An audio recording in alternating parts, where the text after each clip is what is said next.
Hey everyone, and welcome to day 6 of my horror movie review marathon, and I've got your Scream movie review.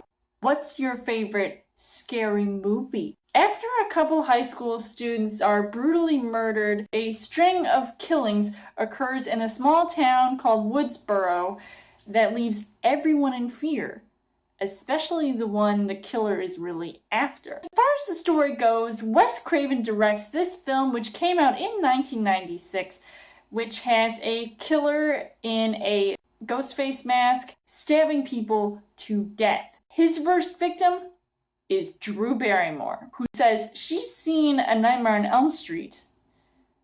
Best 10 minutes of the movie ever. It really could not get any better than this. As far as the casting goes, you've got Neve Campbell, who plays Sidney Prescott. Things have already happened in her life that make her obviously an easy target for apparently these killings. You have to figure out who is really behind all these attacks. You've got Courtney Cox, who plays this reporter / journalist. She can be a little bit crazy, so maybe she does deserve a punch in the face. I don't know.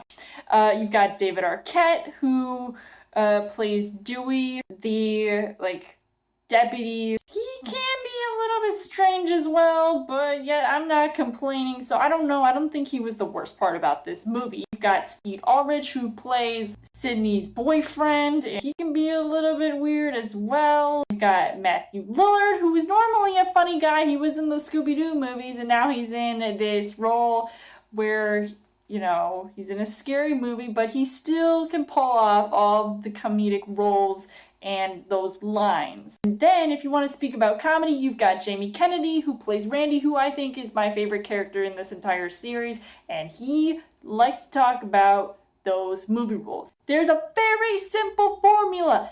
Everyone's a suspect. Don't have sex.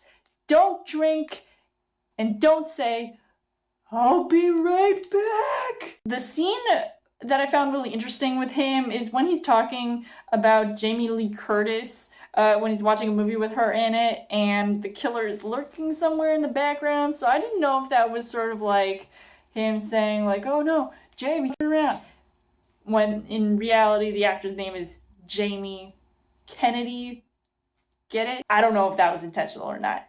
You be the judge. The things that I did like about this movie, obviously, how scary can somebody be in something as simple as a ghost face mask and costume?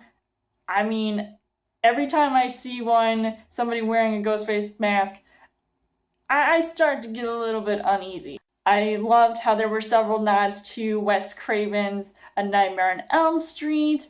Like that one janitor wearing the Freddy costume. Can you guess who that could be? I loved the suspense of the movie, and it was even funny at times, so I'm not complaining. And I do feel like this movie was a bit cheesy, but I mean, it was the late 90s, so you had to have a little bit of that in a scary movie nowadays. But it didn't make the movie dumb, which is what I loved about this movie. But damn, this was a fun, scary movie to watch, and that is why I love to watch this movie every single year, especially all the other Scream movies. So overall, I would say that Scream is a really good, scary movie to watch. It's thrilling, it's horrific, and I would highly recommend seeing this movie. I think it is the best of the Scream series by far. I would put Scream 2 at number 2, and I haven't even watched that TV show, so don't ask me about it. So I would give this 5 hearts on the heart rate scale. So let me know in the comments what you guys thought of Scream and what is your favorite scary movie. And come back tomorrow for day 7 of my horror movie marathon. And as always, you guys can subscribe to my channel. I've got more movie reviews, movie updates. Come back every week for a Child Thursday video. You guys can also like me on Facebook and follow me on Twitter. And I will see you guys later.